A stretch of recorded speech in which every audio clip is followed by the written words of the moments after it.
जय Hind dear students.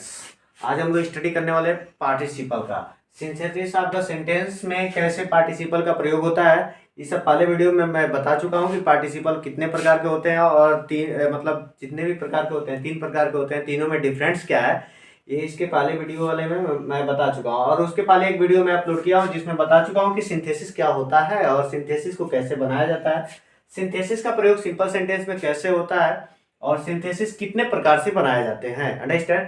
तो आप इससे पहले आप क्या करो कि इसके पिछले वाले वीडियो को पूरा देखो और समझ जाओगे।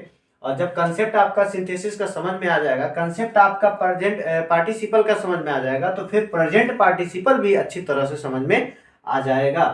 तो आपसे मेरा रिक्वेस्ट है कि आप क्या करो, इस वीडियो को देखने से पहले या देखने के बाद आप उस पूरे वीडियो को जरूर देखो, ठीक है। तो आज हम लोग का टॉपिक होगा प्रेजेंट पार्टिसिपल। तो प्रेजेंट पार्टिसिपल को कैसे बनाया जाता है, मतलब यह है कि दो सिंपल सेंटेंस होंगे और दोनों सिंपल सेंटेंस में प्रेजेंट पार्टिसिपल का प्रयोग करके किस तरह से एक सिंपल सेंटेंस बनाया जाएगा। और प्रेजेंट पार्टिसिपल को ऑलमोस्टली 3 या 4 टाइप्स में मैं बताने वाला हूँ कि 3 या 4 प्रकार में, 3 या 4 कंसेप्ट में इसको क्लियर करूंगा और पूरा के पूरा प्रेजेंट पार्टिसिपल बताऊंगा। तो प्रेजेंट पार्टिसिपल में आईएनजी का प्रयोग होता है, ये पहले ही मैं बता चुका हूँ और अभी भी बता रहा हूँ कि प्रेजेंट पार्टिसिपल में जो फाइनाइट वर्ब होता है, एक फाइनाइट वर्ब में हम क्या कर लेते हैं, आईएनजी का प्रयोग, यानी कि मेन वर्ब में आईएनजी का प्रयोग कर लेते हैं। तो इसका हिंदी निकल करके आता है ते हुए, कर या करके, ते ही या के नाते, ठीक है। तो पहला कंसेप्ट हमारा हो गया, इसको पहले रीड करो और रीड करने के बाद से इसे बनाओ, डेफिनेटली आपको समझ में आ जाएगा और इजिली आप इसे बना भी सकोगे। तो पहला क्या हो गया कि दो सिंपल सेंटेंस होगा। आपके सामने कितने सिंपल सेंटेंस होंगे, दो सिंपल सेंटेंस होंगे। आप देख भी सकते हो यहाँ पे क्या है, I reached home, I took off my clothes. दो सिंपल सेंटेंस दिख गए। दोनों सेंटेंस का सब्जेक्ट समान होगा, इट मीन्स दोनों सेंटेंस का सब्जेक्ट सिमिलर होगा। You can see I and I, I और आई दोनों के दोनों सिमिलर है ना। फिर वेरी गुड। पहले सेंटेंस का सब्जेक्ट हटाकर, इट मीन्स यह है कि कंबाइंड बनाते समय, यानी कि ये सेपरेट है, सेपरेट सेपरेट पहले एक सेंटेंस होगा, मतलब अलग अलग होगा, और उसके बाद से उसको जब जोड़ोगे एक सिंपल सेंटेंस होगा, बनाओगे तो उसे क्या बोलेंगे, कंबाइंड। अंडरस्टैंड। तो इस तरह से हो जाएगा। अब ये सेपरेट है, दोनों सेंटेंस अलग अलग है, तो अब उसे कंबाइंड बनाते समय पहले सेंटेंस का सब्जेक्ट हटाकर, जब दोनों सेंटेंस का सब्जेक्ट सेम होता है ना, तो एक सेंटेंस के सब्जेक्ट को हटा देते हैं और उसी सेंटेंस के सब्जेक्ट को हटाते हैं जिसमें हम आईएनजी का प्रयोग करते हैं। तो पहले सेंटेंस में हमें, अब इसमें देखो बात क्या होता है, इसको बनाते कैसे, एक काम पूर्ण रूप से अभी समाप्त भी नहीं हुआ रहता है तब तक दूसरा का काम स्टार्ट हो जाता है। यही प्रेजेंट पार्टिसिपल की खासियत है, ठीक है। अब क्या हो रहा है कि पहला सेंटेंस देख रहे हैं यहाँ, आई reached home, I took off my cloth. तो पहले सेंटेंस के सब्जेक्ट को हटाकर वर्ब में आईएनजी जोड़ते हैं। इसको हटा लिए यानी कि इससे राइट नहीं करना। वर्ब में आईएनजी जब जोड़ोगे ना तो एक कैपिटल लेटर में राइट करना पड़ेगा।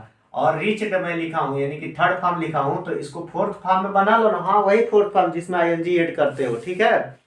तो इवेंचुअली देखो, फोर्थ फॉर्म कुछ होता नहीं, आईएनजी फॉर्म उसको बोला जाता है, लेकिन बोल लेते हो तो बोलोगे तो फिफ्थ फॉर्म भी बोलना पड़ेगा। चलो वो सब भी आप वीडियो में, दूसरे वीडियो में देख सकते हैं। तो यहाँ पे क्या है, रीचिंग, रीचिंग, उसके बाद से क्या कर रहा है, आईएनजी जोड़ते हैं तथा उसका ऑब्जेक्ट लिखकर, इसका ऑब्जेक्ट क्या है, होम। जैसे जैसे इसमें लिखा है ना वैसे वैसे आप लिखो, बना लोगे। लिखकर कामा का प्रयोग करते हैं, कामा लगा लिए यहाँ पे करते हैं। फिर दूसरे सेंटेंस को ज्यों का त्यों लिख लेते हैं, दूसरे सेंटेंस का ज्यों का त्यों लिख दिए। चलो पहले इसको फॉलो करो, बाद में अगर गलत होगा तो फिर सही करना, सही होगा तो कुछ करना ही नहीं है। बोलो। अब उसी के मतलब ये जो रूल लिखा गया ना, इसी का फॉलो करके मैं बना दिया। दो सिंपल सेंटेंस होगा हमारे सामने, दो सिंपल सेंटेंस है, I reached home, I took of my cloth. दोनों सेंटेंस का सब्जेक्ट समान होगा। देख सकते हो यहाँ पे दोनों सेंटेंस का सब्जेक्ट आई और आई है। पहले सेंटेंस का सब्जेक्ट हटाकर वर्ब में आईएनजी जोड़ते हैं। पहले सेंटेंस का सब्जेक्ट में यहाँ हटा दिया, वर्ब में क्या कर दिया, आईएनजी जोड़ दिया। फिर क्या करते हैं, तथा उसका ऑब्जेक्ट लिखकर, ऑब्जेक्ट होम था, होम लिख दिया। कामा का प्रयोग करते हैं, कामा भी लगा दिया। फिर दूसरे सेंटेंस को ज्यों का त्यों लिख लेते हैं, दूसरे सेंटेंस का ज्यों का त्यों लिख लिया। अरे यार खत्म, बिल्कुल सही है मेरे तरफ से तो सही है। आप देखो, अब इसका हिंदी जैसे कहेगा ना उस तरह से इसका हिंदी निकल जाएगा ना, तो खुशियां मनाना, पूरी की पूरी तरह सही हो गया। जिस वर्ड में आईएनजी जोड़ते हैं उसका हिंदी ते ही, कर, करके, मतलब यह है कि ते ही, कर या करके, ये तीनों में से ना कौन कौन एगो हिंदी जरूर आना चाहिए, आदि करके आना चाहिए। आईएनजी वाला शब्द सब्जेक्ट की तरह काम करता है। आईएनजी वाला शब्द मतलब सब्जेक्ट की तरह। देखो इसमें रीचिंग जो लिखे हो ना, ये सब्जेक्ट बन गया। अब ये क्या हो गया, घर पहुंचते ही, घर पहुंचते ही या घर पहुंच करके, ते ही आ गया, या करके, करके आ गया ना। आई टुक अप माई क्लॉथ, मैंने क्या किया, कपड़े निकाल दिया। Very good. घर पहुंच करके मैंने क्या किया, कपड़े निकाल दिया, ये खत्म हो गया। हिंदी भी सही आ गया ना, कंसेप्ट भी क्लियर हो गया ना। प्रेजेंट पार्टिसिपल का प्रयोग करके दो सिंपल सेंटेंस से हम एक सिंपल सेंटेंस बना लिए। अब दूसरे को बना लो, अगर पहला में नहीं समझ में आया तो दूसरे में देख लो। आई सा snake I run away with fear, मैंने एक सांप देखा, सांप देख करके क्या किया, वहां डर के मारे भाग गया। सांप देखोगे तो भागोगे नहीं, तो उससे बात करोगे क्या, बिल्कुल नहीं। अब इस तरह के सेंटेंस जो आ रहा है ना, इसमें क्या करना है, दोनों में फिर देखो सब्जेक्ट सिमिलर है, सब्जेक्ट सिमिलर है कि नहीं है, तो क्या करोगे, पहले सेंटेंस के सब्जेक्ट को हटा लोगे और सी में, सा में आईएनजी जोड़ लोगे। तो सा का फर्स्ट फॉर्म राइट करोगे सी, तभी जाके आईएनजी जुड़ पाएगा। सा सेकेंड फॉर्म में आईएनजी नहीं जोड़ पाओगे, इसीलिए फर्स्ट फॉर्म राइट करो, सी हो गया। सी में आईएनजी कर लिए, स्नेक। जिस तरह से लिखा हुआ है ना उसी तरह से मैं बना रहा हूँ, जिस तरह से ऊपर बना उसी तरह से इसको बना रहा हूँ। कामा का प्रयोग कर लिया।